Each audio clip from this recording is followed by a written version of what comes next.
Ini adalah Toyota Avanza generasi ketiga. Sedikit sejarahnya, jadi Toyota Avanza ini umurnya kurang lebih sudah 20 tahun lebih di Indonesia. Pertama kali masuk ke Indonesia itu pada tahun 2003.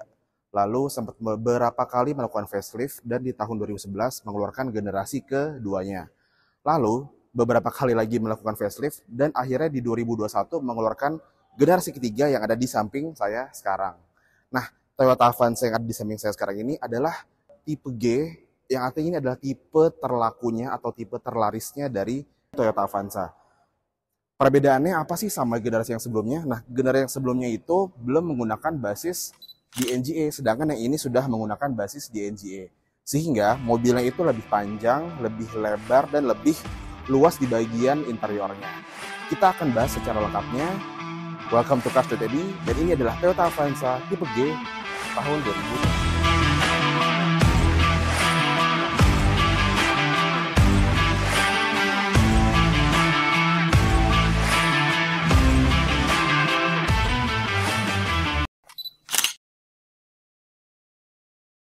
Nah, sebelum kita bahas eksteriornya, kita bahas dulu yang ada di balik mesin ini. Jadi mesinnya ini dia menggunakan mesin 1500 cc, 4 silinder yang mempunyai tenaga 103 horsepower dan mempunyai torsi 136 Nm. Memang torsinya bisa dibilang nggak terlalu besar ya, karena memang ini kan city car ya. Jadi kita ya mau ngapain juga ngebut-ngebutan gitu. Dan semua tenaga tadi disalurkan ke dua roda depan melalui transmisi DCVT. Kita lanjut ke bagian eksteriornya. Oke, kita mulai dari bagian depan dulu ya. Nah, di depan ini lampunya sudah full LED, tapi fog lampnya masih halogen. Terus lampu sennya juga masih halogen sih, tapi bentuknya udah keren banget ya, beda banget sama yang generasi keduanya. Dan untuk yang tipe G, ininya belum chrome ya, masih doff kayak gini. Cuman nggak tahu kenapa saya lebih suka malah justru yang kayak gini daripada yang terlalu banyak aksen chrome-nya. Di bagian bawahnya itu ada semacam bumper gitu yang bentuknya lumayan agresif, yang nyambung sama bentuk mukanya yang sangat agresif juga ya. Ciri khas di NGA, jadi mirip-mirip sama Reize atau Yaris Cross, kurang lebih mirip-mirip kayak gini deh bentuk garis-garis desainnya. Kita lanjut ke bagian sampingnya. Oke, sekarang kita udah ada di bagian sampingnya. Di bagian sampingnya ini mobilnya kelihatannya sangat panjang banget. Kita mulai dari bagian depannya. Untuk velgnya ini menggunakan ring 16 ban 55/205. Jadi ini bannya nggak terlalu ini ya, nggak terlalu tebal banget, dan tapi ini lumayan empuk sih kalau dipakai di Jakarta. Terus di sini udah ada emblem dual VVTi. Kalau kita mundur lagi ada kaca spion yang sudah retract ring dan ada lampu sennya. Terus di bagian atasnya belum ada roof rail, tapi sudah ada tarang air. Pintunya ini model cepol, model tarik gini. Terus di sini ada smart lock-nya nih. Jadi bukannya dipencet ya, jadi cuma tinggal disentuh aja. Kalian ini bisa ngebuka dan ngunci mobil ini cuman cukup dengan sentuhan aja. Keren ya. Kita mundur lagi, sakit set scriptnya sih nggak ada ya.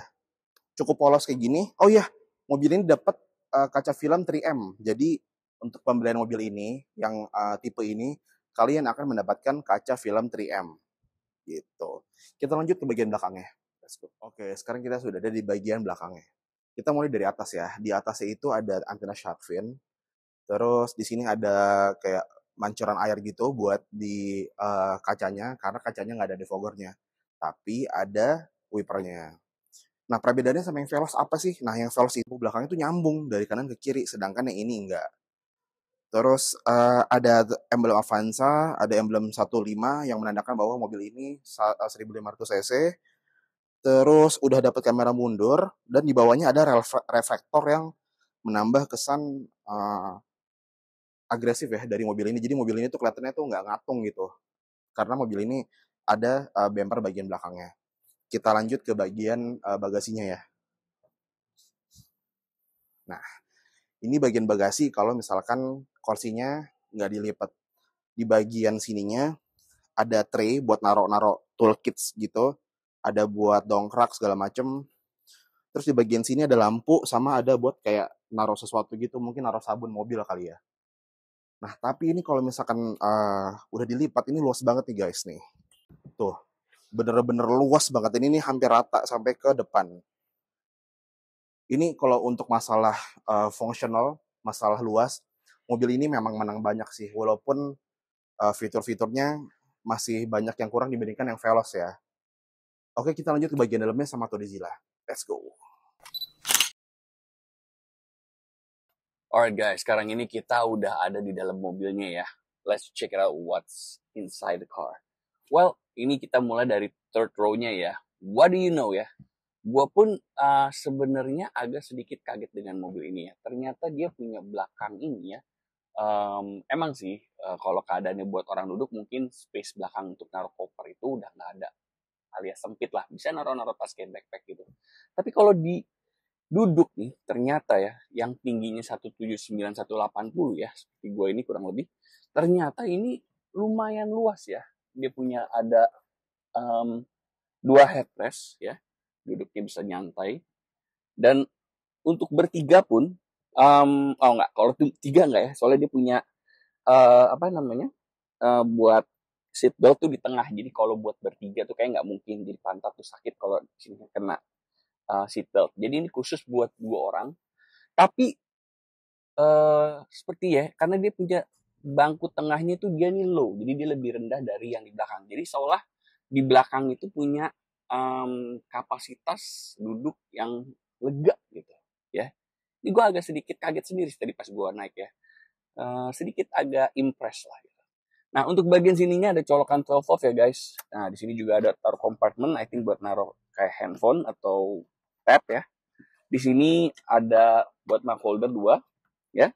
Simple sih, nggak ada terlalu ada banyak apa-apa, tapi ini menurut gue untuk duduk 2 orang di belakang itu sangat nyaman ya. Untuk tingginya 179 180, kalau lebih pendek dari gue pasti akan merasakan kalau mobil ini lega. Nah, without further ado, let's go to the second passengers. Let's move along. Nah, oke guys. Sekarang ini gue udah ada di passenger second row-nya ya, which is mungkin kalau mobil-mobil itu VIP seat-nya ya. Dan mobil ini, what do you know? Ini sebenarnya lega ya. Untuk mobil yang tadinya gue sangka ini nggak selega itu, tapi ternyata ini sangat lega deh guys. Kita lihat bagian belakang ya. Ini bangkunya masih fabric semuanya, kita telusurin. Nah, ini sengaja ya gue copot headrestnya karena ntar ada yang mau gue peragain buat kalian guys. Nah, ini di sini dia punya 3 headrest ya. Untuk duduk 3 itu ya masih lumayan nyaman ya guys ya. Ya, ini karena dia punya tonggolan yang nggak terlalu tinggi, jadi duduknya tuh masih lumayan nyaman. Apalagi ini ada headrest di tengah gini ya. Jadi ini di tengah ini biarpun agak maju sedikit, tapi buat bertiga nih di tengah tuh duduknya masih nyaman. Tuh kayak gini, ya. Di bangku depannya dia juga di sini agak sedikit dekok ya ke dalam ya. Jadi dia bukan yang flat gitu, dia agak sedikit dekok ke dalam. Ini untuk memberikan space kaki lagi nih guys, ya. Really nice touch. Di sini dia ada colokan USB 2 ya. Ada 2 biji. Di sini ada sedikit kayak compartment lah buat naruh handphone probably ya. Untuk AC-nya dia juga bukan model bar sih, tapi dia modelnya yang udah di dalam body. Emang bentuknya agak ngangaknya nih lumayan besar nih guys. Dia nggak biasa aja gitu bentuk AC-nya. Dia ngangaknya gede. Controllingnya ada di sini ya, untuk volume AC-nya. Nah, sekarang kita bakal peragain. Untuk bagian tengahnya ini, saking gedenya ini emang bisa buat selonjoran nih guys. Oh tunggu, untuk bangkunya sendiri dia juga ada IOSF-nya ya, buat baby ya, buat carry baby nih. Di sini ada buat coloknya. Nah, dia model bisa ditekuk kayak gini. Kemudian ditekuk kayak gini. Nah, jadi nih dia bisa sampai rebahan kayak gini nih guys. Bisa ngeliat? Nah, jadi probably kalau kalian mau camping kali ya, atau mau perjalanan jauh cuman berlima gitu, ini bisa direbahin sampai kayak gini nih guys. Dan ini nyaman banget loh ya, kakinya benar-benar bisa selonjoran kayak gini ya posisinya. Really nice touch ya actually sebenarnya. Bangkunya itu emang di adjust sedemikian rupa untuk memberikan ruang kayak gitu ya. Really nice touch. Dan ini juga sangat gampang ya modelnya. Dan ini untuk bangku ini dia masih bisa di reclining ke belakang lagi nih guys tuh. Jadi untuk bagian tengahnya ini emang gede banget nih. Ini nyaman gitu. Ya. Gitu. Bisa di belakangnya lagi. Cuman kalau posisi paling belakang kayak gini, tentu di belakang nggak bisa duduk banyak ya. Tapi ini memberikan kapasitas kaki ini nyaman banget bisa sampai begini posisinya nih guys nih. Tuh, yang gue bilang. Yeah, really nice touch ya. Oke, dari sini kita langsung aja ke bagian depannya. Alright guys, let's move along. Nah, sekarang kita udah di bagian depannya ya. Emang bisa dibilang Avanza itu udah naik gengsi. Jadi sekarang ini dia benar-benar naik kelas dalam arti selain yang tadi kita omongin di belakang itu, dia memberikan tampilan juga yang lebih menarik dari sebelumnya dan lebih kelihatan lebih futuristik ya. Dari bentuknya ya, biarpun materialnya masih pakai plastik yang agak hard ya, masih agak keras, kopong, tapi it's okay. Still it looks way much better dari sebelumnya. Di sini bentuknya dia lebih futuristik ya, bisa dilihatnya ada kayak sedikit memberi tampilan yang kelihatannya lebih nice aja. Di sini dia ada map holder ya. Di sini ada compartment ya, lumayan besar compartmentnya. Dan kita langsung move along ke bagian speedometernya. Dia biarpun masih analog tapi tampilannya masih keren ya. Dan AC-nya ini ada garnishnya, ada warna silvernya. Di sini dia ada buat naruh map holder juga atau koin. Lucunya yang di sini dia modelnya di hidden ya, ngumpet gitu, nge-hidden. Tapi kalau yang di sini dia modelnya ditaruh gini aja. Nggak tau deh, kalau belang gitu bagus apa enggak. Kalau gue sih lebih suka sebenarnya mendingan dibikin sama aja ya, daripada yang sini bentuknya nggak ngumpet, tapi yang di situ ngumpet. Selera sih. Terus by the way, kita langsung ke bagian sini. Di sini udah ada radio controlnya aja ya. Jadi dalam arti untuk mengatur radio aja. Di bagian sini ini udah digital ya, udah bukan model pencet-pencetan. Maksud saya bukan model puter, dia modelnya digital dipencet. Kemudian passenger, dan di sini ini ada sedikit sentuhan yang menurut gua agak baru ya. Jadi dari titik ini bisa matikan sensor. Jadi kalau merah itu berarti belum dicolok seperti ini. Nah kalau gini, oke kita harus mulai di bawah. Nah untuk di sini, untuk starternya biasanya mobil itu kan di sini ya guys ya, diputar atau dipencet. Namun sekarang itu tombolnya di sini, kayak mobil-mobil sport gitu, kayak Lamborghini. Just joking guys. Oh anyway di sini ada colokan buat 12 voltnya ya. Di sini ada kompartemen aja, jadi dia modelnya masih yang USB ya, jadi bisa ditaruh di kayak gini. Diberikan sedikit tampilan kayak karbon gitu. Ini nice touch ya sebenarnya. Kemudian di sini dia ada 12 volt lagi nih guys ya. Di sini mungkin buat naruh handphone juga ya, kayak seperti gini. Di sini dia ada armrest / compartment. Compartment bentuknya agak lucu nih. Ini ring gini. But it is what it is. Di sini juga modelnya masih tuas. And dia udah ada udah ada airbagnya ya guys. Ini juga ada airbagnya satu di sini. Tampilannya menurut gua cukup menarik dari sebelumnya. Untuk setiran sendiri dia udah teleskopik dan tilt steering loh guys ya. Really nice ya, it's really nice. Oke. Dari sini di sini udah ada lampu ya, 2 biji ya. Well I guess that's it. Ini semua tampilan baru dari mobil ini yang menurut gua cukup menarik, terutama untuk bagian bahannya yang bisa kita berselonjor-selonjoran gitu ya. Itu nilai plus banget sih dari mobil ini. Oke, dan kita akan ngomongin untuk head unitnya ya. Ini head unitnya dia floating ya. Biarpun I guess ya ini masih tipe yang bisa di upgrade ya. Tapi untuk yang ini tampilannya udah biarpun masih standar, tapi I think it's more than enough karena dia udah ada Bluetooth, dia bisa radio dan ada rear camera juga. Dan untuk yang tipe ini dia udah ada tweeternya. Jadi suaranya juga udah bagus nih guys ya. And I guess that's it. This is for today. Ya menurut gue mobil ini memberikan apa ya, nilai plus terutama untuk bagian belakangnya itu yang dimana bangkunya bisa diselonjor-selonjorin itu menurut gue really nice touch ya. Apalagi kalau misalnya buat perjalanan jauh atau probably mau bawa family atau teman-teman mau selonjoran, mau road trip gitu. Asik sih.